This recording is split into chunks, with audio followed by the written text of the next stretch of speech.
How's it going, guys? It's Mr. Lo4f, and today I'm going to go on to a mission instead this time, bit of a shorter one, called A Close Miss. I don't really need to do a lot. To be honest, I got about an hour's sleep and I felt pretty rough all night, so I didn't really want to do like a review video or anything kind of too long because, yeah, I reckon I'd sound half dead for it and all sorts. So I went for this mission.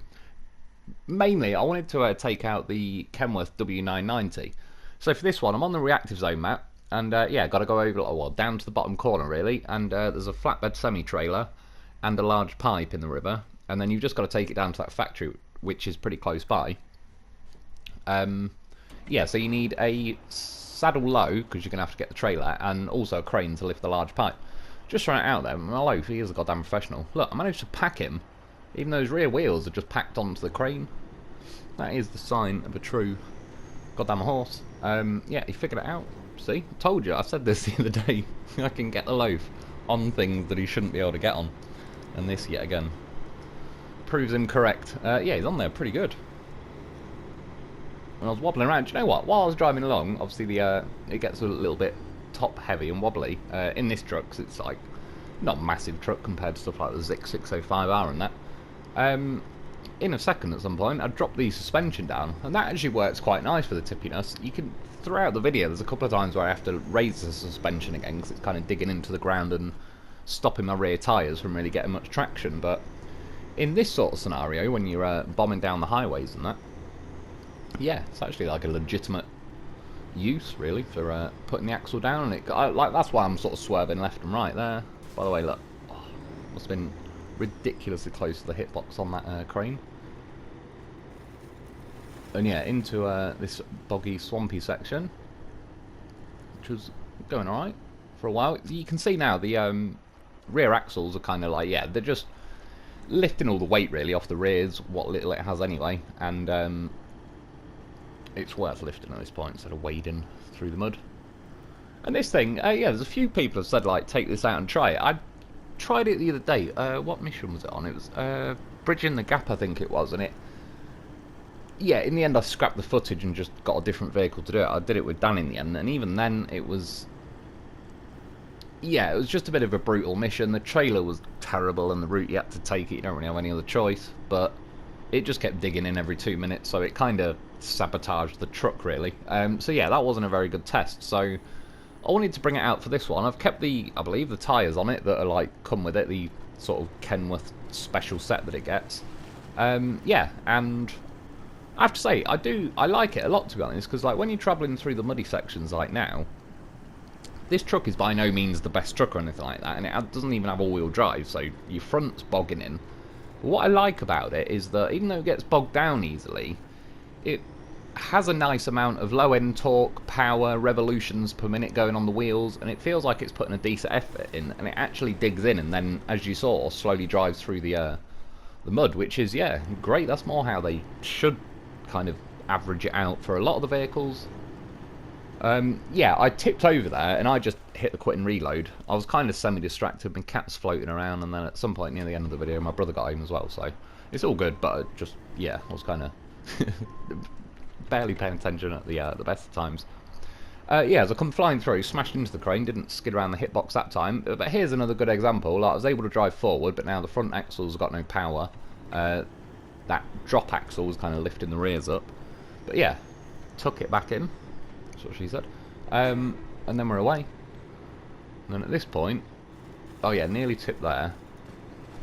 I think I tipped later on, but anyway, here I am, attempt number 3, going back past the crane. Because the reason why is partly, I wanted to turn off to the left here and run over all these farmers' plants, whatever they are. Oh, they like tobacco plants, maybe. Yeah, and you can just cut around a lot of that swampy section. The swampy section's not bad, it's more that the it's quite uneven, so as you can see, once you just dip into one side, like I believe is possibly going to happen in the next second or two.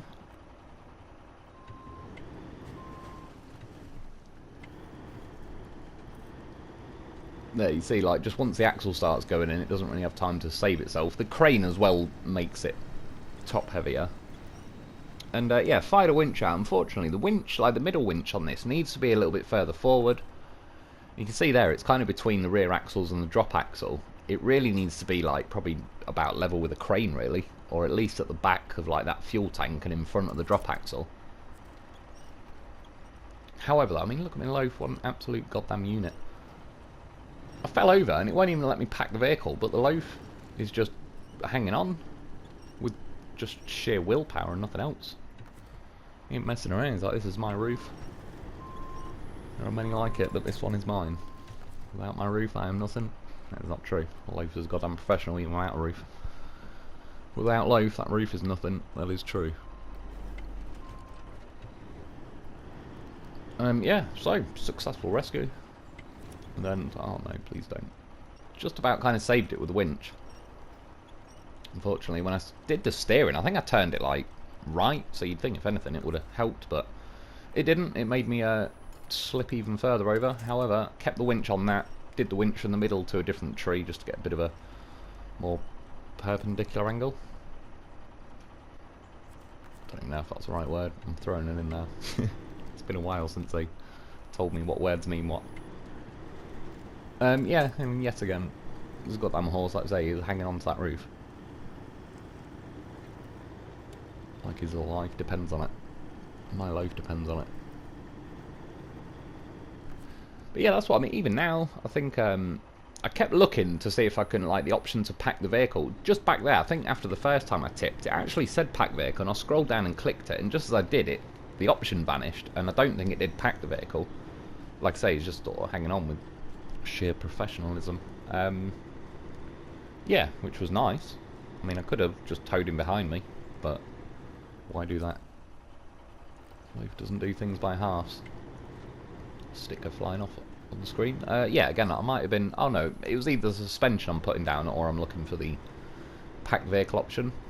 Just more like, I'd like to see if it returned like the option sort of thing, because at least that tells you then the Lo4f is in a position where it's going to let me pack it. And yeah, it packed it on the crane, so like I say, he knows no bounds. Like, my mission today, one of them, was to pack the Lo4f on the roof of this truck, which shouldn't theoretically be possible, and yet here we are. Roof rack mode. Yeah, so I think I went like out of the reactive zone garageway, because that's one thing, by the way. I was looking at doing, what mission was it?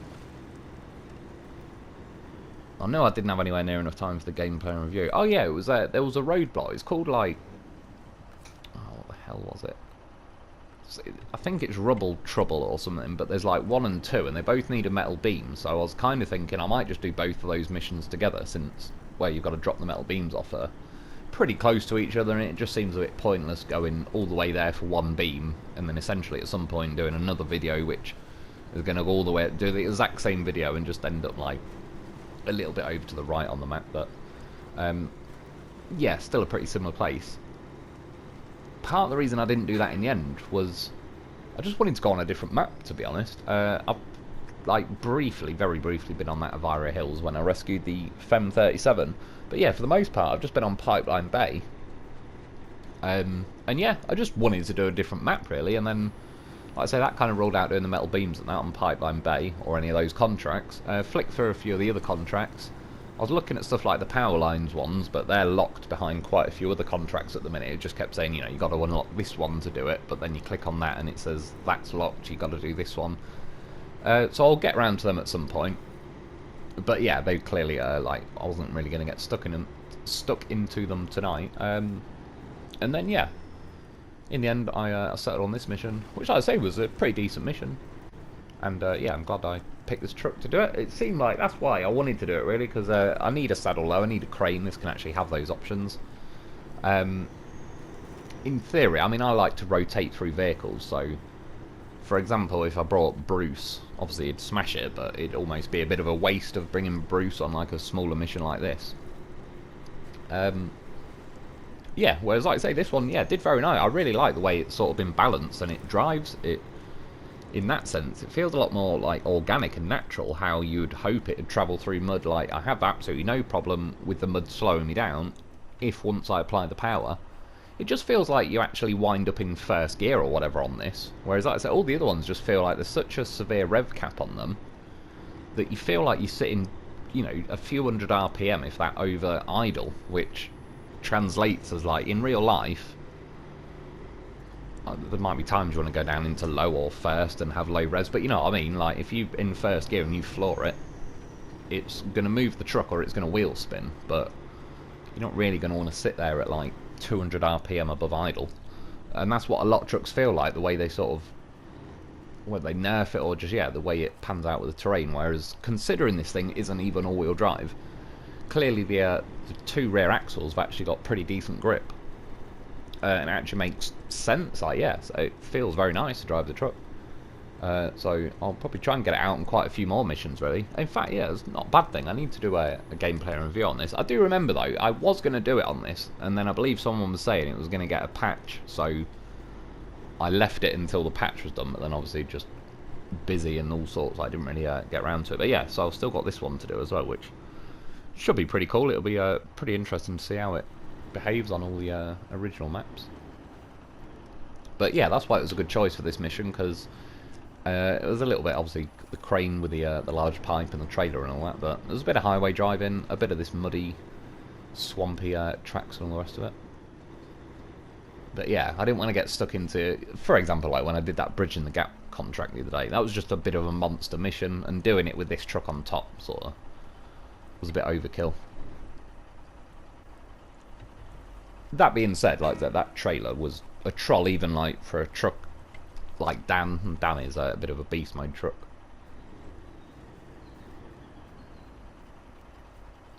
Yeah, and here we are. In the end, I mean, I suppose I was going to anyway, but what I could do is either drive into the river now, grab the pipe, drive over here, and connect the trailer. The reason I am connecting the trailer first was just because in terms of tippiness, if I've got a trailer on me, it can help a bit. You know, if I keep like the trailer in an L shape compared to the truck, like, it's very unlikely at that point I'll tip, even when I'm climbing down into the river and all the rest of it. But obviously, yeah, I mean, you may as well anyway, but obviously at some point you're going to have to either reverse the trailer out or drive round through the trees, so in theory, if I had a really planted, stable truck, I could drive into the river, grab the pipe, and then, yeah, drive out. I'm already facing the right way then, when I back up to the trailer. And then, yeah, look, I was curious what had happened now, though, because I'm folding the crane out, and that's kind of what the loaf was sat on, but it's not packed at the minute. That's part of the reason why I would have liked to have got it packed again. That's what she said. Like, just because I was curious, like, once I operate the crane, what it'd actually do, but yeah, it is what it is. I'll squeeze them on there again at some point. Get the pipe on there. Yeah, it actually let me pack it kind of on a bit of an angle instead of being a complete pain in the arse and keep saying impossible. Restore the crane, and then I was looking at the loaf. I thought he needed to be on here, and then bang, just like that. Tommy Cooper style, he's on here. Hey, look, he matches the colour of the caps on the end of those large pipes. Told you. He's a goddamn horse.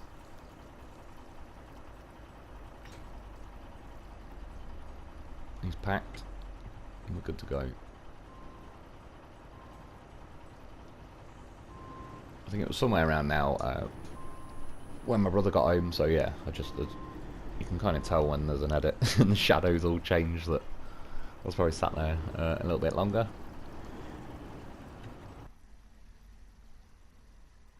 Yeah, so pretty short distance once you actually get this stuff. It's not very far to go.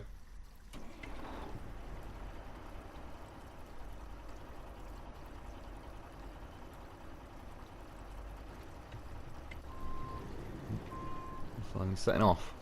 Yeah, got the axles lifted up just because, again, it was... Oh yeah, I think when I was reversing up the trailer, you could sort of see, one, as I was reversing up, I ran out of traction, and secondly, once I lowered the axles, or raised them, I suppose, it kind of lowered my back end where it then fit quite nicely under the trailer, whereas I think before, when I was reversing it, I probably would have sort of bumped into the trailer. And kind of, yeah, well, at that point, I'd have just kept reversing at it until it decided that I was, in fact, capable of squeezing underneath.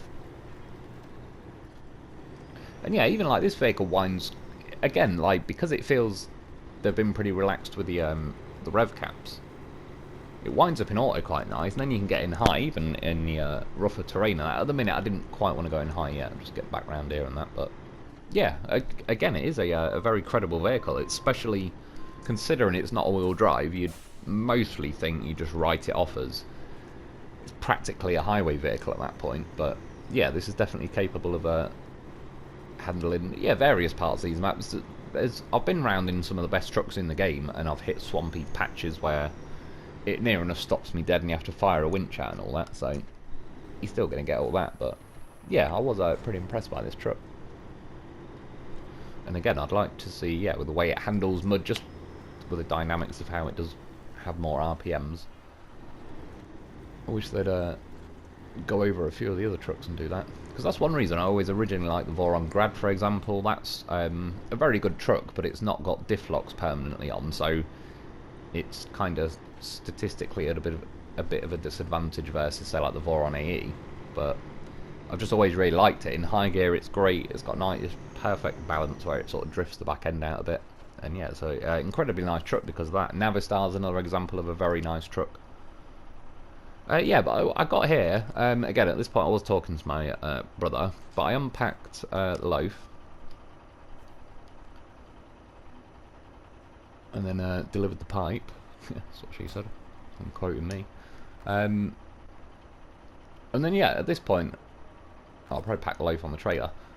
I thought, yeah, I'm done, and then I was carrying on chatting away to my brother for a bit, and then he went upstairs and was also sort of like looking back at the screen, paying attention, and I was just about to, I'd saved the footage, just about to turn the game off, and I was like, what's this yellow square still doing here? I was looking like, oh, it doesn't say anything there, and then I was like, hang on a minute, a close miss, what? I've just done that. I was thinking, hang on, I'll click on it, I was like, what? It wants a trailer, and I was thinking like, what the hell are you doing, game? I've just done all that. And then yeah, I was like, oh yeah, shit, I've still got the flatbed. It wanted that delivered as well. So one little drive forward, it actually lets you keep the flatbed, so I didn't have to unpack the Lo4f or anything. And yeah, money-wise it was about 8,000, so it shrinks the screen. But yeah, anyway, that's another one in the bag. That's about it for today though. I hope you enjoyed, I hope that helps. Thanks for watching. Get yourself a Lo4f, and I'll be back soon.